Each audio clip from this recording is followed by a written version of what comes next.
ketika semut menjadi semut, ketika burung menjadi burung, ketika ikan menjadi ikan, ketika mereka memerankan peran yang Allah amanatkan kepada mereka secara baik, maka kita akan menyaksikan di situ ada kemuliaan Allah yang nampak. Ketika kita menyaksikan seekor burung berkicau dengan penuh riang dan gembira, ternyata kicauan burung itu juga berpengaruh kepada kita. Lalu kita merasakan keindahan yang luar biasa. Ketika kita merasakan keindahan dari kicauan burung, ternyata kita langsung tersadar bukan kepada burung, tapi kita tersadar kepada yang telah menciptakan burung. Ketika kita tersadar kepada yang menciptakan burung, berarti saat itu sesungguhnya Allah telah berhasil menciptakan burung untuk mewujudkan kemuliaannya. Jadi burung saat itu sedang digunakan untuk mewujudkan kemuliaannya.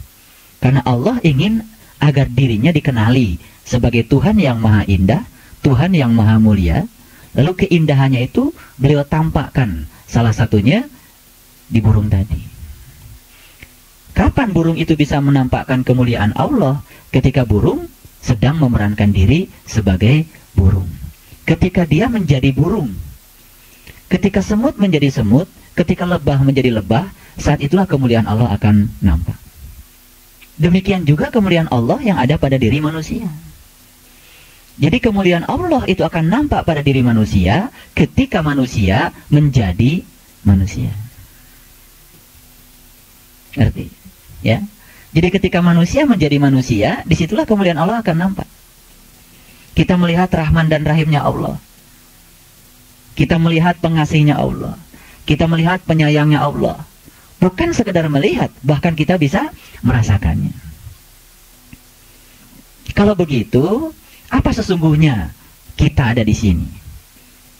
Kita ada di sini sesungguhnya untuk memerankan kemuliaan Allah. Untuk memamerkan kemuliaan Allah. Untuk menampakkan kemuliaan Allah. Sehingga kita semua itu punya tugas untuk memuliakan Allah dengan cara menampakkan kemuliaannya pada diri kita masing-masing. Jadi tugas kita adalah memuliakan Allah dengan cara menampakkan kemuliaannya pada diri kita masing-masing. Bisa dibayangkan kalau setiap manusia sudah memerankan diri sebagai manusia, memerankan kemuliaan Allah, memamerkan kemuliaan Allah pada dirinya, agar semua orang yang melihat dirinya melihat kemuliaan Allah. Disitulah kita akan menyaksikan Al-Jamal, Al-Jalal, Al-Qahar. Allah nampak pada diri kita, sehingga kita ini menjadi gambarannya Allah. Itu sebabnya di dalam Quran surat Ar-Ra'd yang pernah kita bahas pada kesempatan yang lalu, saya akan coba mengulang sedikit, ya. Di dalam Quran surat Ar-Ra'd ayat 19 sampai ayat yang ke-22, ya. Ayat 19 sampai ayat yang ke-22 surat Ar-Ra'd, surat yang ke-13. Allah Subhanahu wa taala di situ, ya, menjelaskan tentang ciri-ciri orang yang telah mencapai lub. Ciri-ciri orang yang telah mencapai, ya, pusatnya qalbu, yang telah beririsan dengan wilayah syir. Salah satu cirinya, ya, di ayat yang ke-20 Allah katakan, alladzina yufuna bi ahdillahi wa la yanquduna misyak. Yaitu orang-orang yang memiliki komitmen. Ya, komitmen itu ditunjukkan dengan, ya, memenuhi janji dia kepada Allah dan tidak pernah merusak perjanjian. Itu salah satu yang ciri yang pertama. Ciri yang kedua, ya, walladzina yasiluna ma amarallahu bihi. Orang-orang yang suka menghubungkan apa-apa yang Allah perintahkan kepadanya supaya dihubungkan. Yasiluna. Jadi kita harus selalu menjaga hubungan. Hubungan itu ada 3. Hablum minan nafs, hubungan dengan diri pribadi kita.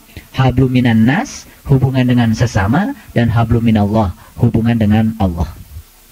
Nah, orang-orang yang tidak sukses menjaga hubungan yang tiga itu, Allah katakan dalam Al-Quran, "Durribat alaihimudillah", maka kepadanya akan ditimpakan kesesatan. Apa hubungannya tidak membangun hubungan baik dengan kesesatan? Karena setiap kesesatan itu pasti berujung dengan neraka. Kullu bid'atin dolalah wa kullu dolalatin finnar. Ya. Jadi setiap yang dolah itu pasti neraka. Kenapa? Neraka itu terpisah dari Allah. Neraka itu tidak bisa kembali kepada Allah. Kalau neraka tidak bisa kembali kepada Allah, berarti orang yang tersesat jelas dia terjauh dari Allah. Masuk akal. Nah, orang-orang yang tidak pintar menjaga hubungan dengan dirinya, dengan sesama dan dengan Allah, maka dia akan terkena dillah, atau akan terkena kesesatan. Kesesatan dalam menuju Tuhan. Ya, kecil-kecilan saja. Ya, di lingkungan kecil seperti ini, kalau kita terus bisa menjaga hubungan baik kita, ya, di majelis taklim seperti ini, pasti kan ada kerinduan untuk datang ke sini. Kerinduan untuk bertemu dengan sesama sahabat, kerinduan untuk mendengarkan kajian-kajian, kerinduan untuk bisa bersilaturahim. Dari kerinduan itu kan selalu ada angin baru, selalu ada energi baru, selalu ada semangat baru untuk selalu memperbaiki keadaan kita. Kemudian yang berikutnya, ciri yang ketiga, ya. Dan mereka takut kepada Tuhannya dan takut kepada hisab yang buruk. Nah, ini kalau diterjemahkan dalam bahasa yang sederhana, takut kepada Tuhan dan takut kepada hisab yang buruk itu adalah takut tidak bisa berjumpa dengan Tuhan. Ciri yang keempat, ya. Ciri yang keempat, walladzina sabaru ibtigha wajhi rabbihim. Yaitu orang-orang yang sabar dalam mencari wajahnya Allah.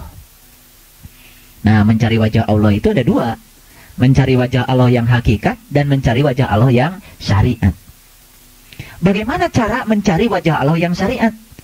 Cara mencari wajah Allah yang syariat adalah dengan cara tidak mencari. Maka kita akan menemukan. Itu wajah Allah yang syariat, yang nampak oleh pandangan kolbu kita. Itu wajah Allah yang syariat. Sabar dalam mencari wajah Allah yang syariat dengan cara tidak mencari. Maka kita selalu menemukan wajahnya. Yang kedua adalah sabar dalam mencari wajah Allah yang hakikat. Ini yang lebih dalam lagi. Mencari wajah Allah yang hakikat itu artinya adalah menemukan wajahnya di setiap peristiwa. Menemukan wajahnya di setiap kejadian. Sehingga kita bisa mengubah sesuatu yang tadinya kelihatan sebagai penderitaan itu menjadi cinta dan nikmat. Sesuatu yang tidak menyenangkan itu kita bisa ubah dengan sudut pandang kita ketika kita sudah menemukan wajah Allah di situ sebagai sebuah perwujudan dari kasih sayang Allah, sebagai perwujudan dari kemuliaannya. Nah, inilah yang harus kita upayakan, mencari wajah Allah yang hakikat. Nah, orang-orang yang selalu sadar bahwa dia sedang mencari wajah Allah yang hakikat, maka orang-orang yang seperti ini, insya Allah di dalam kehidupannya tidak akan pernah menemukan kenyamanan hidup.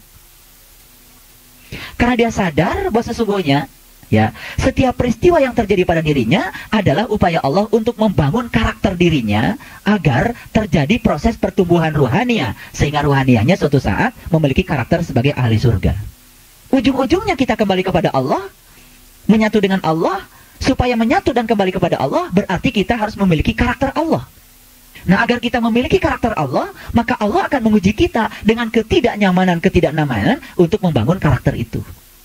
Kan ternyata kenyamanan itu tidak selalu membangun karakter.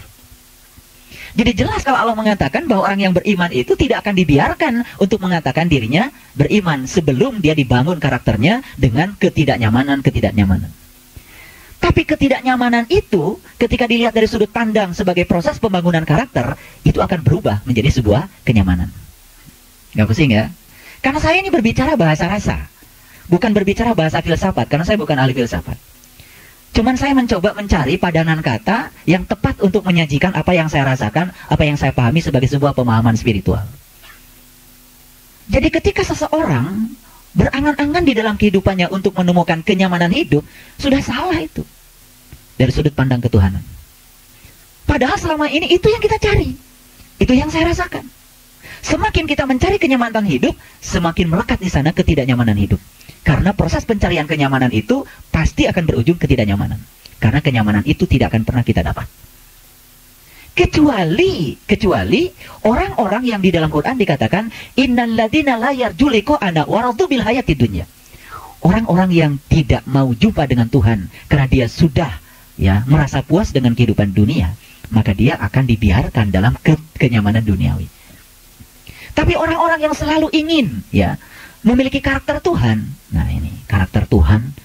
Kalau dalam bahasa Quran, kita itu harus menjadi Muhammad, ya kan? Kita harus menjadi seperti Muhammad. Karena Muhammad itu sebagai sebuah perwujudan sifat-sifat Allah yang paling sempurna.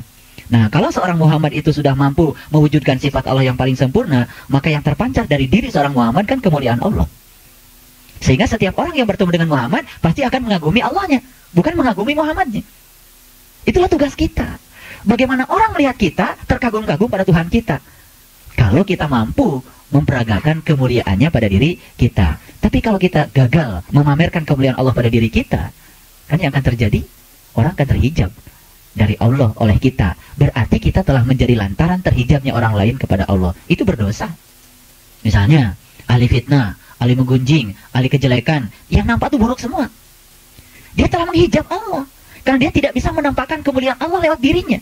Itu berdosa itu. Bagi kita yang sudah belajar spiritual pada tingkat ini, dosa itu bukan terletak pada, wah itu dosa memfitnah, bukan. Kita sudah bisa melihat akibat-akibatnya dalam konteks sekarang. Ketika kita telah menjadi penghalang seseorang untuk sampai kepada Allah, karena kita tidak sukses memeragakan kemuliaan Allah pada diri kita, kita telah menjadi hisab itu, kita telah menjadi hijab.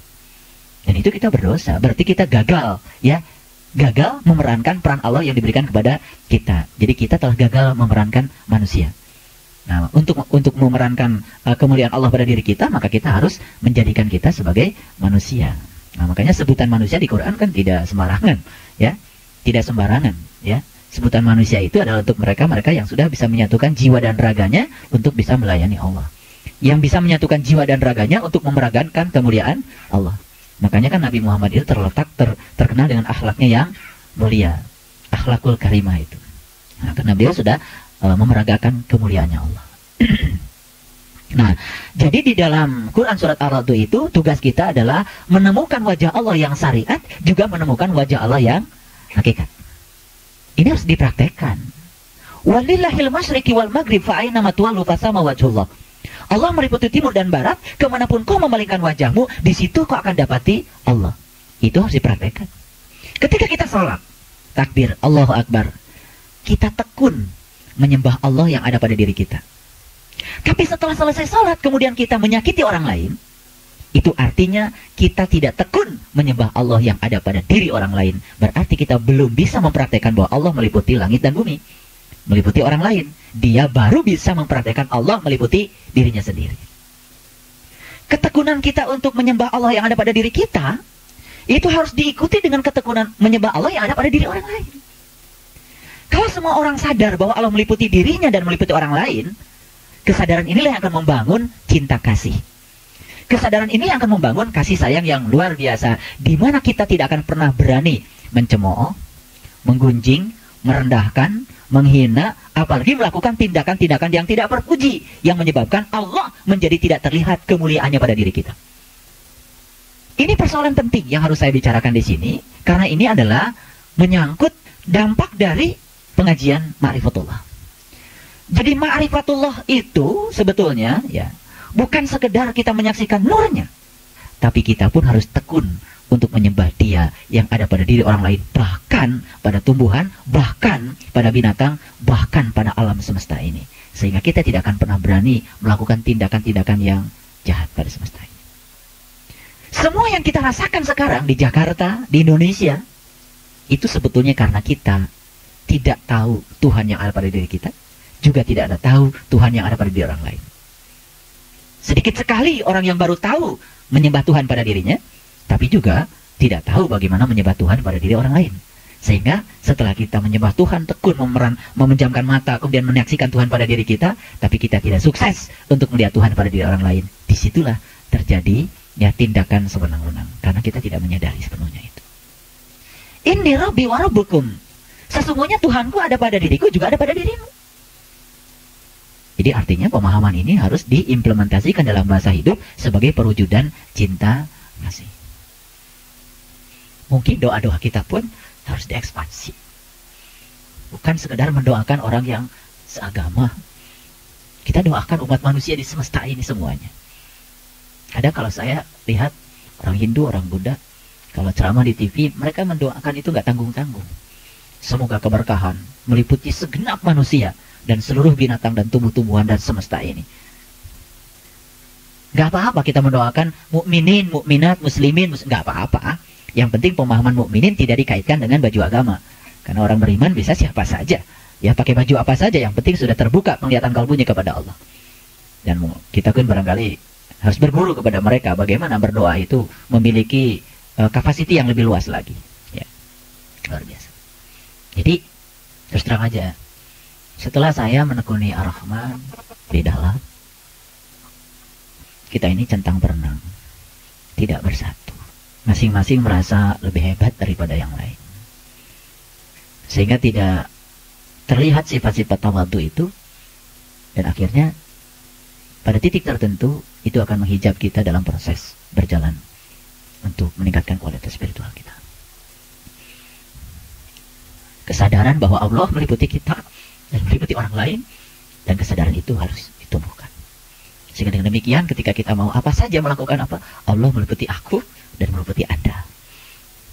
Bahkan bukan sesama manusia, tapi kita bisa memberikan kasih ini kepada seluruhnya, kepada tumbuhan, kepada binatang dan sebagainya. Kalau ini terjadi, kita telah memberikan sumbangan besar untuk perdamaian. Walaupun barangkali dari perspektif yang sangat kecil, daripada tidak sama sekali. Ya, daripada kita menjadi sumber konflik. Ya, karena sekarang agama telah menjadi sumber konflik akibat dari kepicikan di dalam beragama. Jadi kita bersyukur kita ada di sini dan dihadirkan oleh Allah untuk mendengar ini semua, dan ini semua adalah rezeki Allah untuk kita, supaya kita menjadi orang-orang yang memiliki kearifan dan kedewasaan di dalam bertindak. Itu ciri yang ke berapa? Ciri yang ke 4. Ya. Ciri yang kelima adalah mendirikan sholat. Jelas. Setelah seseorang itu mampu menemukan wajah Allah, baik yang syariat maupun yang hakikat, maka tugas berikutnya adalah mendirikan sholat. Bukan mengerjakan sholat, tapi mendirikan sholat. Kemudian yang berikutnya, ciri yang keberapa? Keenam, ya, menafkahkan sebagian rezeki yang diberikan Allah kepada mereka secara sembunyi atau terang-terangan. Jadi saya ingin beritahu, kalau ada orang yang membagikan rezeki secara sembunyi, bagus. Secara terang-terangan juga bagus, karena itu dianjurkan oleh Quran. Ria dan tidak ria itu tergantung pada niat seseorang. Kita yang di luar diri mereka tidak berhak untuk menilai orang lain. Jika ada orang lain membagikan rezekinya mengundang wartawan, biarkan saja. Kali saja cuma ingin diumumkan kalau jadi orang kaya harus seperti dia, kan gitu. Ya, lalu jangan kita menjudge seakan-akan dia melakukan tindakan ria, karena yang tahu ria dan tidak ria bukan kita, yang tahu adalah mereka. Jadi kita jangan suka masuk pada pikiran dan perasaan orang lain, karena kita tidak punya sebenarnya kemampuan untuk memasuki wilayah itu. Kita cuma punya kewenangan dan kemampuan memasuki wilayah diri kita sendiri.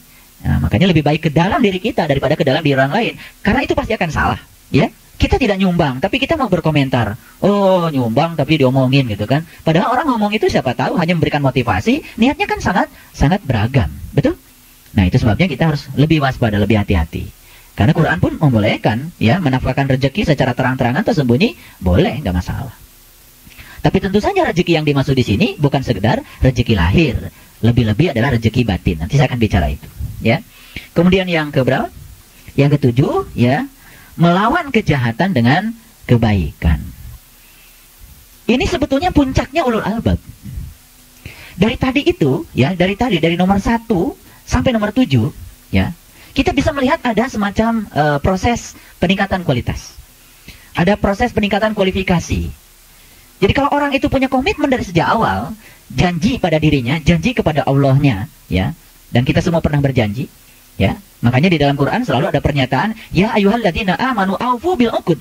Orang-orang yang selalu dimintai untuk menepati janji, itu pasti orang beriman. Berarti orang beriman itu orang yang sudah berjanji. Yang belum berjanji itu belum beriman. Makanya selalu ditagih janjinya oleh Allah. Nah, kalau mereka itu punya komitmen dan seterusnya, ciri-ciri yang tadi itu nomor 1, 2, 3, 4, 5, 6 sampai 6, maka dia akan bisa melahirkan yang ketujuh. Dan ketujuh ini sebetulnya puncaknya sebetulnya. Melawan kejahatan dengan kebaikan. Ini puncaknya, ini puncaknya. Nah, inilah sebetulnya yang harus menjadi cirinya orang-orang yang telah mencapai ulul albab, yang telah mencapai lub, ya, wilayah yang sudah bersinggungan dengan wilayah syir di dalam kalbu kita.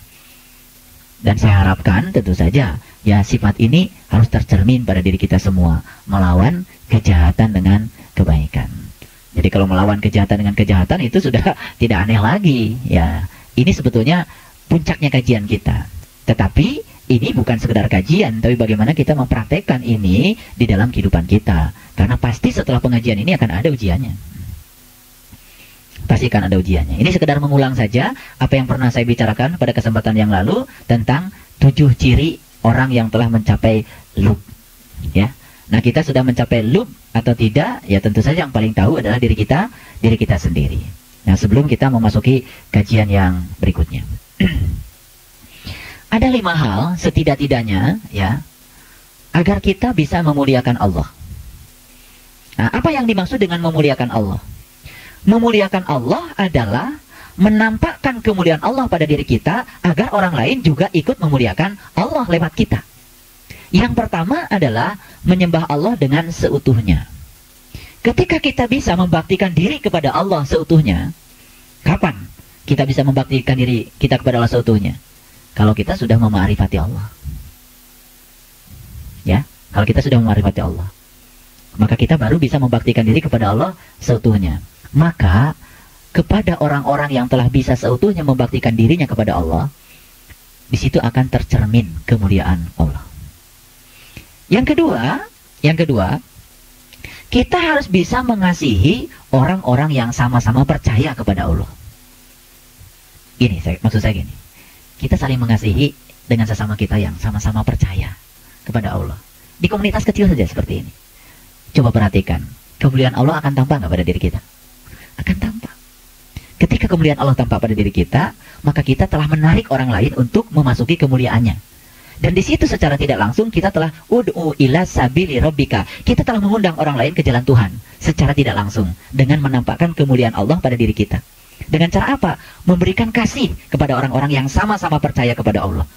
Kecil barangkali cuma sebatas memberitahu lewat SMS, kecil barangkali cuma sebatas memberitahu ya lewat apa saja yang sifatnya memberikan pencerahan, tapi kemudian orang lain bisa melihat kemuliaan Allah yang nampak pada diri kita. Karena intinya sebetulnya adalah ketika kita telah menjadi sumber kemuliaan Allah, maka kita akan menjadi pusat kerinduan orang lain. Karena gelombang yang terpancar dari otak kita itu pasti gelombangnya alfa. Syukur-syukur kalau gelombangnya gelombang theta. Syukur-syukur kalau gelombangnya delta, gitu kan. Frekuensinya sudah sangat kecil sekali, panjang gelombangnya panjang, ya, sehingga menimbulkan kenyamanan pada lingkungan. Akhirnya pada titik tertentu, kita sudah tidak berbicara lagi pakai kata-kata, tapi sudah pakai bahasa rasa, ya kan? Sudah tidak ada basa-basi lagi, tapi orang bisa merasakan kenyamanan yang luar biasa. Itu sudah pakai gelombang, itu sudah interaksinya sudah pakai gelombang. Mungkin di atas gelombang alfa itu sudah bisa interaksi itu terjadi. Dan sekarang kita kan sudah bisa membedakan. Orang yang punya gelombang beta, gelombang alfa, gelombang theta, gelombang delta, kita bisa merasakan.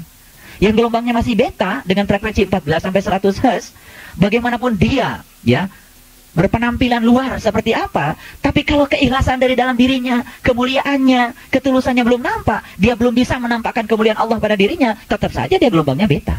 Dan tidak bisa ditipu kan? Tidak bisa ditipu.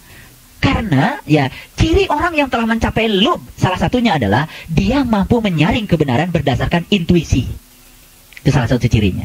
Jadi kalau seseorang yang intuisinya sudah terbangun, itu sudah hidup, nuraninya sudah hidup, sehingga dia menyaring bukan pakai kata-kata, bukan pakai fakta, tapi pakai rasa.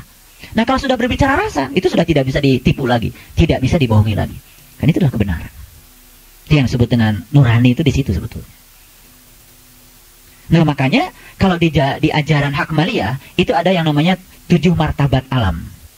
Nah, martabat yang paling tinggi ya, itu adalah martabat Allah ketika Allah itu tidak diberi nama, tidak diberi sifat. Allah betul-betul Allah manunggal sendiri.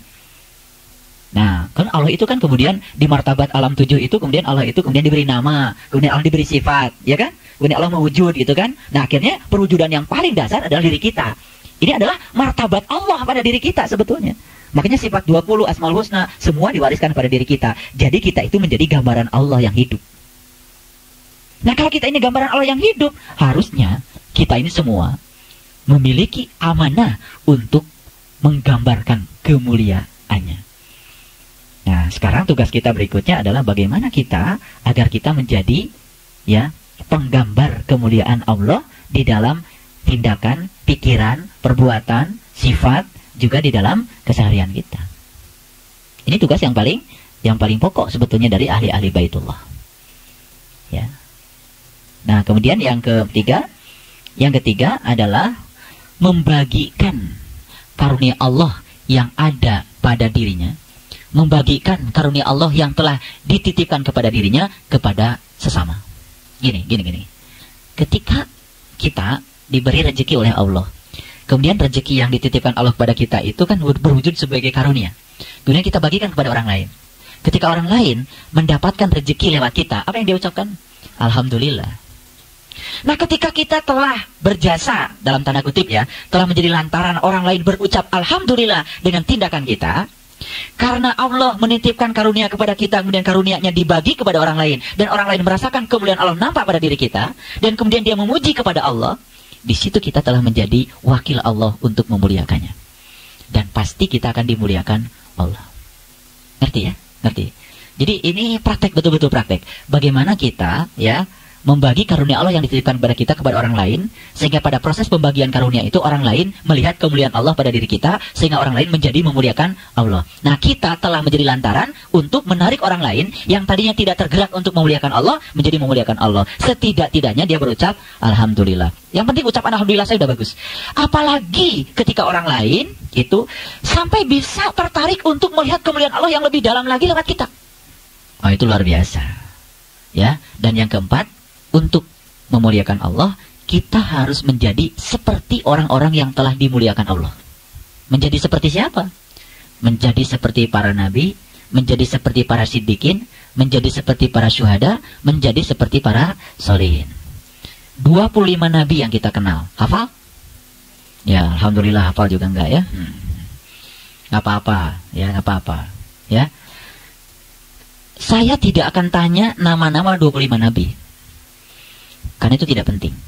Yang paling penting bagi kita itu adalah mengetahui karakteristik dari masing-masing nabi. Karena masing-masing itu unik. Masing-masing itu mampu menjadi dirinya sendiri, memerankan kemuliaan Allah, sehingga masing-masing menjadi sampai kepada Allah. Contoh, Nabi Sulaiman terkenal dengan kekayaannya. Dan kekayaannya ternyata telah mengantarkan dia untuk menampakkan kemuliaan Allah, sehingga dia sampai kepada Allah. Nabi Isa terkenal dengan kemiskinannya. Ternyata kemiskinan pun mampu diminit sedemikian rupa, sehingga kemiskinan itu juga bisa mengantarkan seseorang kepada Allah. Berarti kemiskinan pun sebetulnya bisa menampakkan kemuliaan Allah. Nabi Ayub sakit. Dengan sakitnya mampu mengantarkan dirinya kepada Allah. Berarti Nabi Ayub telah mampu mengubah sakit itu sebagai sebuah kemuliaan dan mengantarkan dia kepada Allah. Jadi sebetulnya segala sesuatu yang enak dan tidak enak menurut pikiran kita, dua-duanya berpotensi untuk memuliakan Allah. Dua-duanya berpotensi untuk mengantarkan kita kepada Allah. Jadi kalau ada orang, nanti saya mau ibadah kalau saya sudah sukses usaha. Gak akan sukses usahanya. Padahal ketidaksuksesan yang terjadi pada dirinya itu adalah proses pembentukan karakter. Kalau dia sadar bahwa sesungguhnya dia sedang dibentuk karakternya oleh Allah untuk menjadi karakter ahli surga. Ahli surga itu seperti apa? Penyabar, lapang, seperti sifat-sifat Allah. Berarti yang picik-picik ini harus dibangun kan? Sehingga dia berubah, ya, menjadi memiliki karakter seperti karakter Allah. Itu yang disebut dengan tahaluk bihalakillah. Nah, sebetulnya menjadi seperti orang-orang yang dimuliakan Allah, artinya kita ingin agar kita memiliki karakter seperti karakternya